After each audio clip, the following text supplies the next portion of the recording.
Good afternoon. I always love going right after lunch, hoping that I get to compete with your food coma, which, that's one of the things that MEC meetings are always known for is the food and the quality and the quantity. So we'll try to make it exciting for you. Do I get it started? All right, great. All right. So today, the policy and research team at MEC is going to talk to you about two things that are intimately related to each other.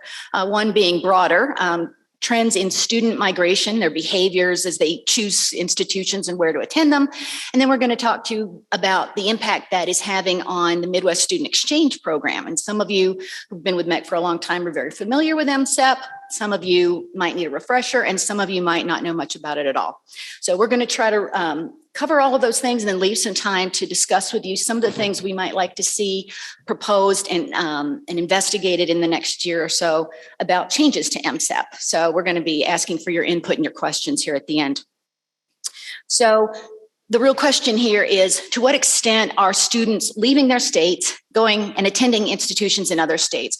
And this is a relevant and timely topic because, as we know, we're in the era of stay put and do your education from a screen in a lot of cases. Now, we know that we're also trying to get out of that COVID kind of entrenched siege mode and get back to in-person instruction. But we know that there's going to be a lasting change, and we don't know exactly what that will look like. So the best we can do is take the data we already have and project into the future and try to be nimble and responsive.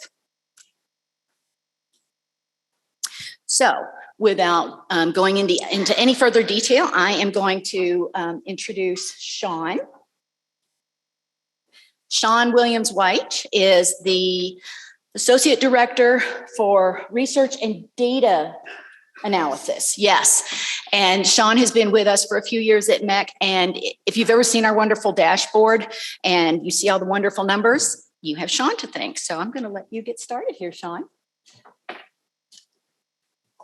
Thank you, Jenny. So I am going to talk about student migration patterns in the Midwest, past, present, and future. And before we get into it, there's some terms that should be defined.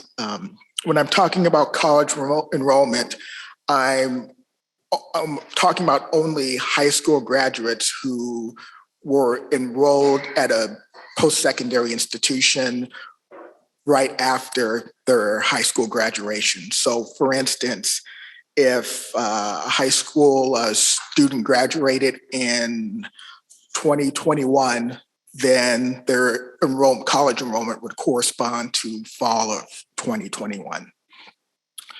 Total outmigration is the total number of state residents who enroll out of state as first-time freshmen. And total immigration is the number of out-of-state first-time freshmen who come to a particular state to attend college. And the years of interest we're going to look at are 2002, 2010, 2018, and 2020. So first, we're going to look at out-migration trends in the Midwest. And it's worth noting that the state that's listed is the state that is the home state of the first-time freshman student.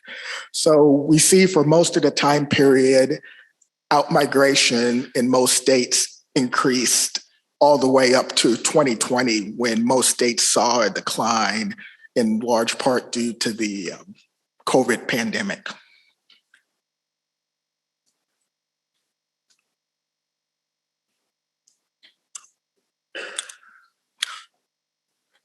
Also, we can look at in-migration as well. And here, the state that's listed is the state where the student migrates to attend college. And these are students migrating from all across the country. And so we see here also, for most of the time period, the in-migration rates increased up until 2020, when we again see a decline. So we can also look into what the future might look like as far as migration is concerned by doing projections based off of current enrollment. So first, we see the projected number of high school graduates in the Midwest up until 2033-34. And we see in the Midwest as a whole that the total number of high school graduates is expected to decline slightly. Now, within the states in the region, there's more variation. So, for instance, in 7 states, they're projected to have decreases in the number of high school graduates. And in 5 states, they're projected to see increases in the number of high school graduates. And these trends also vary by race and ethnicity. So in most states, we see that the number of white high school graduates will decline over the future time period, while in most states, the number of underrepresented minority high school graduates will increase. And to define the term underrepresented minority here, it is a combination of American Indian, Black, and Hispanic students. And now we can see projected outmigration rates in the Midwest up until 2034. And the state that's listed on this table is the home state of the first-time freshman student. And again, we see in the Midwest region as a whole, there's going to be a slight decline in the number of first-time freshmen going out of state. And again, this varies by state. So 5 states will see, or projected to see, an increase in the number of students going out of state, and 7 states are projected to see a decrease of students going out of state. So the other question is, where are these students going if they're going, when they do go out of state? Are they staying within the region, or are they going elsewhere? And also, if they're staying within the Midwest, how many of them are enrolled through MSTEP? So this figure shows the college location of first-time freshmen who enrolled in college right after their high school graduation. And we see years 2002, 2018, and 2020. As we see in most states, the majority of students who are going out of state stay within the Midwest region. And that share has either been stable or has increased over the time period. And now we see the participation rates among first-time freshmen who go out of state within the Midwest. And we see that among MSTEP participating states, anywhere from 1% to 15% of first-time freshmen staying in the Midwest participate in a MSTEP program, participate in MSTEP at a public 4-year institution. And Nebraska has the highest rate of those students at 15%. So now I will hand it over to Aaron Horn. And I'll introduce Aaron. He is our Associate Vice President for Research at MEC, and he's been there. You joined right before I did. Yeah, so since 2013 as well.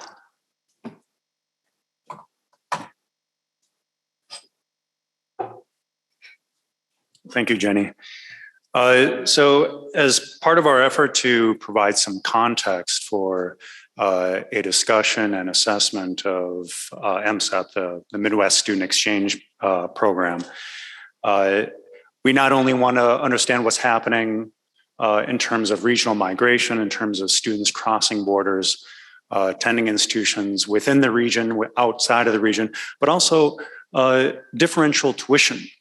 How common is differential tuition? That is a difference between in-state and out-of-state tuition. Has it increased or decreased over time? Are there any signs that it's going away?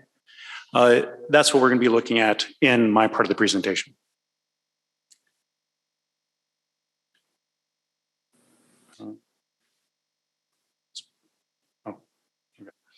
Wrong green button. Very good. So let's first clarify what we're talking about with respect to tuition and fees. This refers to the published sticker price for full-time enrollment, not the net price, which takes into account grant aid. And then the notion of differential tuition, most of you are aware that public four-year institutions generally in the past have had higher tuition rates for students who are not residents of the state where the institution is located to account for past taxpayer contributions of state residents. So let's look at our first table. This table shows our public flagship universities in the Midwest. It shows the in-state tuition and fees, the out-of-state tuition and fees, the difference between those two, which we call the out-of-state premium, and then the final column shows the 10-year change in the out-of-state tuition premium. And what we see is that as far as our public flagship universities are concerned, between 2010 and 2020, that out-of-state premium has increased in all of our states except in the case of the University of North Dakota. The increases vary in size. We have the University of Illinois at Urbana-Champaign with just a 4% increase. University of Minnesota saw a slightly larger increase at 258%. Now let's look at that same table, the same structure of that table, but let's narrow it down to our non-flagship public four-year institutions. And here again, we have the in-state, the out-of-state, and then the out-of-state premium. And then the last column is the percent change in the out-of-state tuition premium. And this provides more of a mixed picture. We have increases in 6 of 12 states between 2008 and 2018. Slightly different years there because we're using a different data source. We saw decreases in the out-of-state tuition premium in Illinois, Michigan, in North Dakota, Ohio, South Dakota, and Wisconsin. But in the Midwest, on average, we saw a 2% increase. So overall, on average, there exists a out-of-state tuition premium in our states. Though we have seen that some public four-year institutions have begun to adopt a different model, and that's a flat rate tuition model, where there is no difference in most cases between in-state and out-of-state tuition. Specifically, there are 12% of our institutions that have adopted a flat rate model. 5 institutions in Illinois, 5 institutions in Michigan, 3 institutions in Minnesota, 2 institutions in Nebraska, and 2 institutions in North Dakota. And with that, I will turn it over to Jenny. Thank you. So this is kind of where we transition from showing you these broader data trends to then applying them to some of the questions we've been asking about the MSTEP program in recent years. So I'll just kind of go over and prep you. For those of you who know me, I was a middle school teacher for a long time, and so I still do this. I stop and I make sure I get you on target here. what we're going to be really grappling with here is to what extent are students crossing borders to enroll in college? We've talked about that a little bit. How are levels of student migration projected to change? We've got that. Do out-of-state students tend to leave or stay in the Midwest? We've answered that. And if they stay in the Midwest but travel out of state, do they use MSTEP? And how has a tuition premium for out-of-state students changed over time? So we've already talked about these things. Now we're going to talk about the implications these things might have for the MSTEP program. And so with that, I'm going to turn over the conversation to Sara Appel. She is our Associate Director for Policy Initiatives, and she is also the lead on the MSTEP program at MEC. Thank you, Jenny, and good afternoon, everyone. Did you enjoy your lunch? Yeah? Okay, good. Could you do me a favor and just stand up for a minute and greet the person to the left of you? And then to the right of you. Okay, that's awesome. All right. Thank you so much. I appreciate that. Being the speaker after lunch can sometimes be a little bit interesting when you're working against the food coma, as Jenny mentioned earlier. So we're going to be talking about our Midwest Student Exchange Program, and we're not going to look at it from a quantitative view, but through the lens of a qualitative view. We began in 1994. MSTEP was not MSTEP. MEC was started in 1991, and a student exchange program was one of the very first initiatives of MEC. So if we've got this long history about wanting to provide equity and opportunities and educational choices for our students. 25 years after it started, we still serve many of the stakeholders, but because of the education environment and different things going on in the world, that has really shifted over 25 years. And we actually worked on a report quite in depth called the Student Reciprocity Programs and MSTEP in the 21st Century, which outlines a lot of these changes in higher ed, what our sister compacts are doing in the north, south, and west of us. So if you're interested in it, there's the link. Please take a look. When we started investigating this report, we went through all of the notes from previous commission meetings, executive annual meetings, and we found that the program actually had 6 goals. And we're like, okay. And some of those were kind of duplicative. So what our fabulous MSTEP Council did this last June, they went through those, reevaluated them, and took into consideration the new landscape, and determined that we really have 3 goals. One is to increase post-secondary education opportunities throughout the Midwest, provide cost savings for students and families within the region, and then also kind of, not kind of, but actually assisting in the 2- and 4-year public and non-for-profit institutions with an enrollment management tool. And that's pretty much what those other 6 had been getting at, but they weren't very clear, and the committee came together, or the council came together this summer, and were able to provide more clarity and direction on those.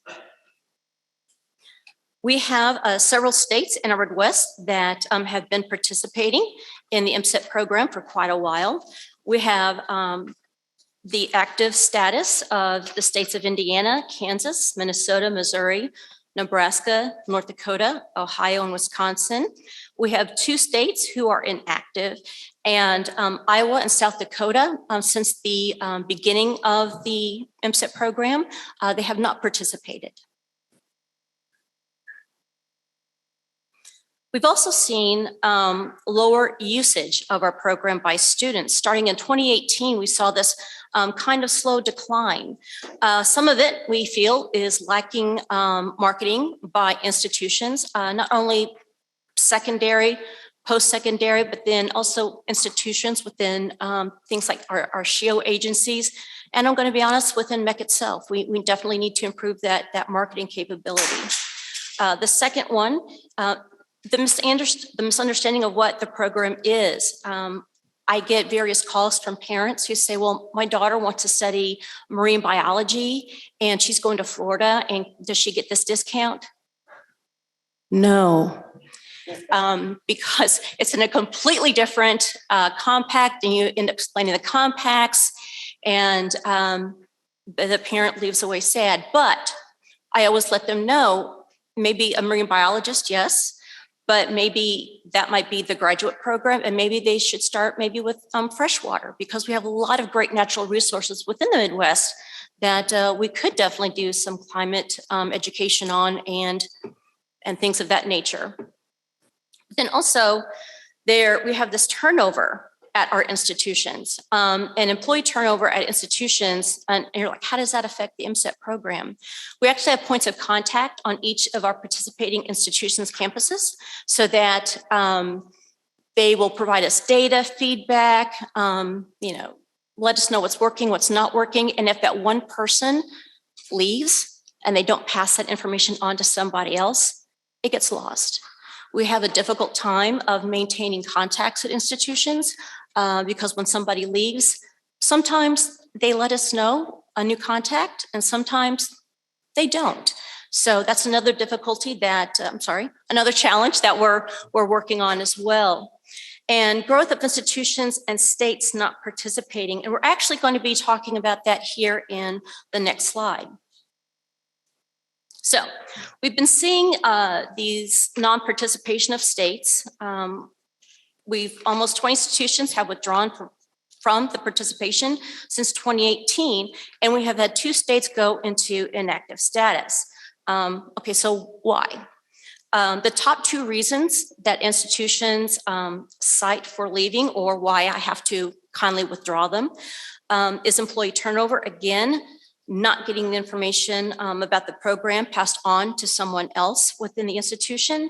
And we've actually identified at MHEC at least 5 different ways tuition can be calculated, 5 different ways. So sometimes it's difficult for that person who does not understand the MSTEP program, how that works, what the discount is. But we've also seen a change in what we refer to as non-differential tuition. Again, these are institutions that are charging just one flat rate. And Aaron shared with you earlier some of those, and that list is not exhaustive. Those are just the ones we know about right now. And then the third one, a lot of states, you see that states have withdrawn, and they actually have started to provide awards and scholarships or grants that actually provide students a greater discount than the MSTEP program currently provides. And then states have economic workforce needs, they have employment gaps, so they want to keep those folks in their states, and we totally understand that. So current policies that are restricting growth of this program.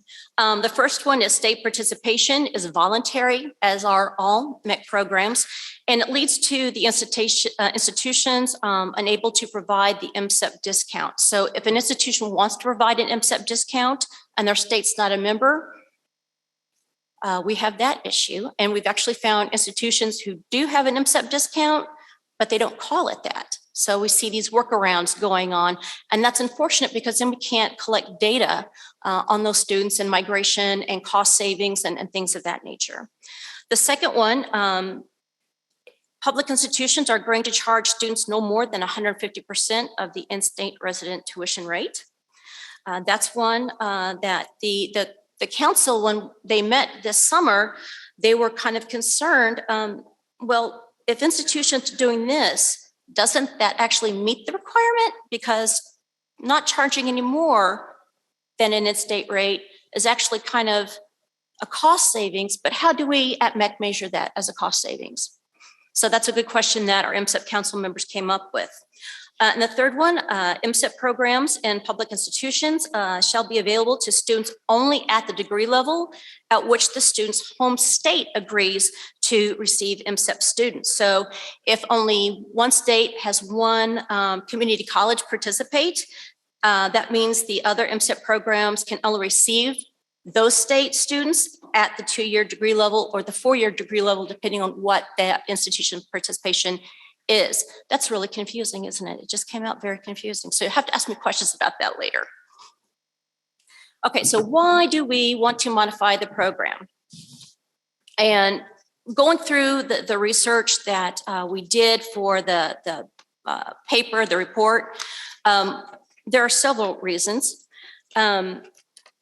We definitely want to ensure that we continue to meet the original goals of MSTEP. Those 6 that have been now turned into 3, we want to continue in the spirit of that. Again, MHEC has had a long history of success with these kinds of programs, and we want to maintain that. The second one is to encourage students to stay in the Midwest region. If we can't keep them in our state, can we keep them in the region? So how can we work together to make that occur? Definitely want to address shifts in the post-secondary education market and workforce needs. Of course, we want to remain relevant in all of those fields. And to keep pace with the other compact student exchange programs, because, you know, if Wyche's doing something really cool, well, we should be doing that too, or something like it, you know, and keep up with, you know, those new trends and produce. One of my goals next year is to produce a report that's a little bit more informative for each state that does participate in our program. Right now, it's all kind of lumped into one, but next year I really want to work to break that out into states so each individual states can go and see what those results are for them. So we really want your input as we work through this now and in the future to help us improve this, maybe expand or again, engage all of these new changes that are going on in higher education here in the last 25 years. And we really, you know, appreciate any of your thoughts on that. And if there are ways that we can work with you and help our students and our institutions here in the Midwest and in your states. I am now going to turn it over to Jenny Parks. Thank you. You're welcome. All right. So we do have a few recommendations that we're not bringing to you right now. We're just giving you a little sneak peek. We're going to spend the spring doing some more and hosting some informative events, having you participate in those and to learn more about MSTEP and again, to engage with the data that Shaun and Aaron have prepared.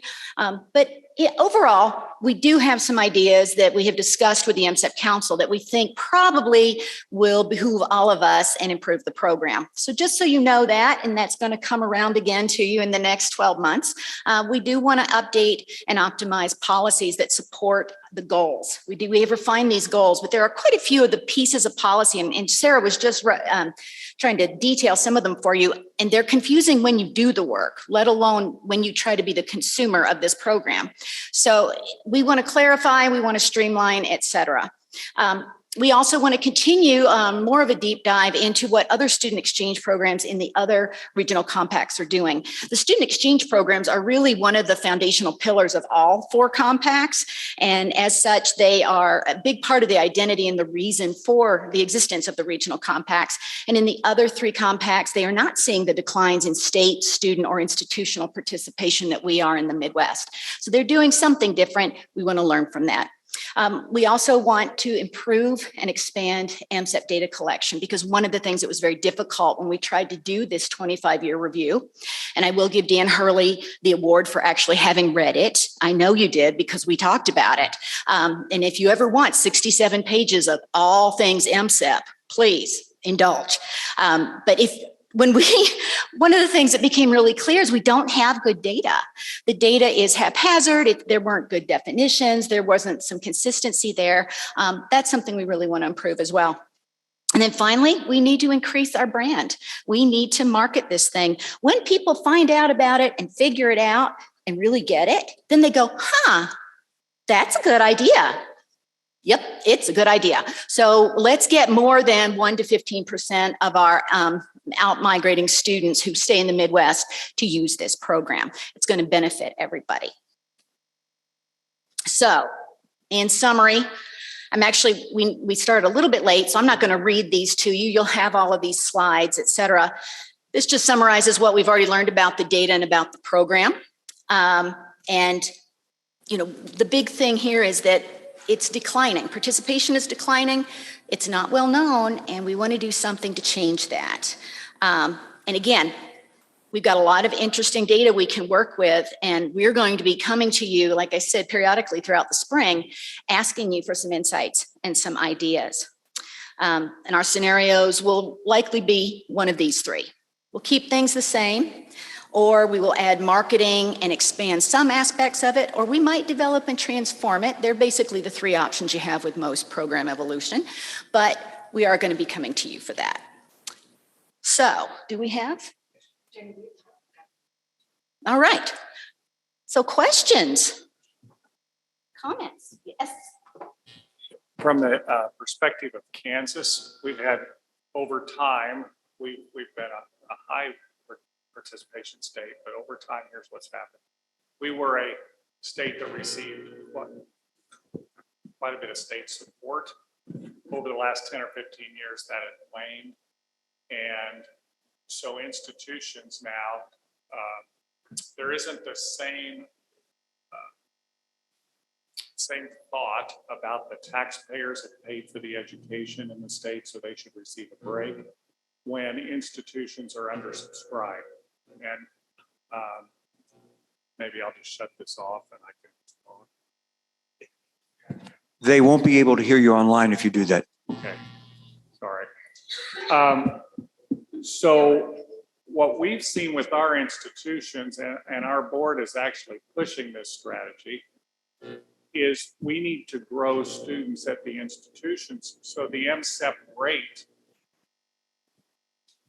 the MSTEP rate is no longer competitive with the institution's rate. So it's not that people don't know about the program as much, is that it's no longer in alignment. So we have, as an example, we have one institution that has an I-35 corridor strategy all the way to Dallas and then farther on to San Antonio and Houston, giving in-state tuition rates to all of the people in those cities. I expect that to happen more and more with our institutions. And so I would encourage you to look at some more aggressive program.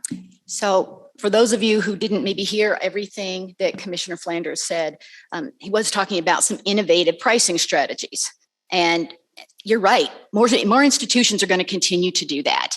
And so that is one of the things we were beginning to scratch the surface of as we started interviewing folks for this. So that'll definitely be something we'll roll into this next round of research and look at that, because I agree with you 100%. As the market becomes more competitive, so do the creative ways people respond. I know Julie's hand was next. Commissioner Underwood. Julie Underwood from Wisconsin. I probably should know this, but could you help me understand how state tuition reciprocity interacts with this program? Sure. So are you thinking about like the Wisconsin-Minnesota reciprocity? Sure. An example? Sure. So if you read the paper, if you get a chance, it does have an overlay there where we did go through and we did begin to correlate how many places in the Midwest have overlaying reciprocity state to state, or sometimes state to the next counties, or in this case, as you were saying, Commissioner Flanders, about the I-35 corridor. There are a number of reciprocity or other pricing mechanisms there. So for example, I live in Wisconsin. My son is a freshman at the University of Minnesota. That reciprocity works like this. I prove that we live in Wisconsin and we get the in-state rate for Minnesota. If we did not have that relationship between the two states, I would probably have taken advantage of the MSTEP discount, and therefore my son would have attended the University of Minnesota at 150% of the cost, or something akin to that at the University of Minnesota. So there will be students coming into Minnesota or into Wisconsin. Well, Wisconsin historically has had this relationship very closely with Illinois, and they would bring in students under MSTEP. So there are these multiple layers of reciprocity agreements. And that actually makes it very difficult to collect the data. One of the things we have to do every year is go through and verify that the data that was submitted is not part of a state-to-state reciprocity agreement. And it's quite common for that to happen. So does that help?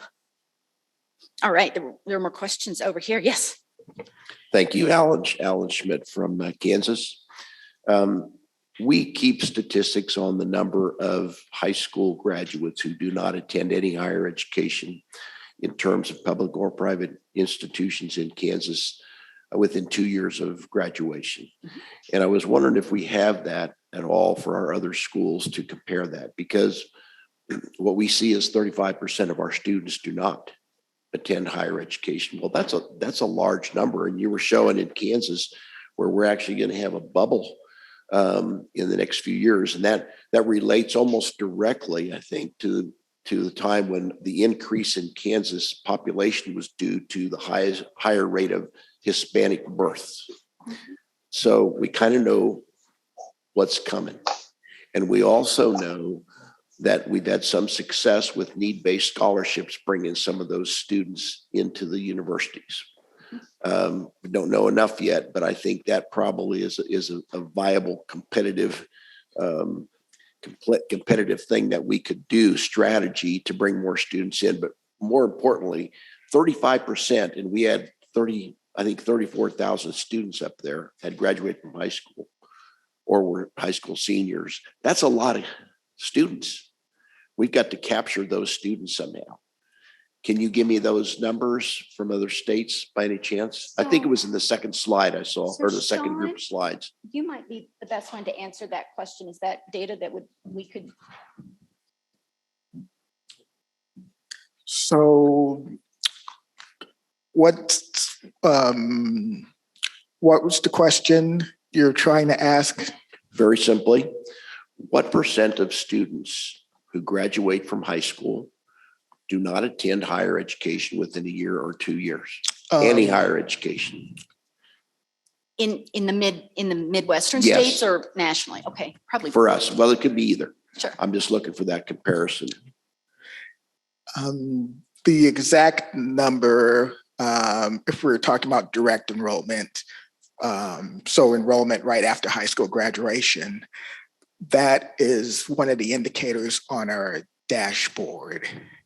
And there you can look at each Midwestern state there and also look at the Midwest as a whole. So you can see what the total direct enrollment rate is for the Midwest region and compare that to the rest of the country. So maybe we could demonstrate that for you a little bit later because I agree that's an important data point that's going to have to inform our decision making. Thank you, Shawn. All right, does anyone else have a question or comment? Yes? Tim Flacco, North Dakota. Question on Aaron's data. My question, are you treating a campus with 25 the same as 25 are co-equals? Kate is loving this. So I'm not sure if you heard that. I'm still Tim Flacco. But Aaron, with your data, when you compare the changes, are you viewing campuses individually as co-equal? So if you have a campus of 2,500, are they the same as 25,000 when you figure out the data? Or is it a enrollment-based formula?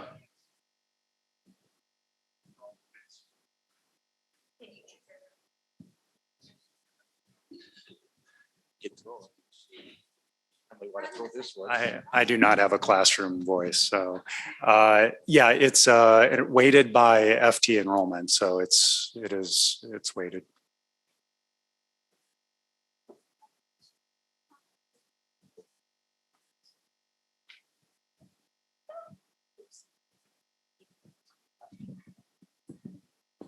Well, thank you all. Again, it's not as exciting as insurance, I know.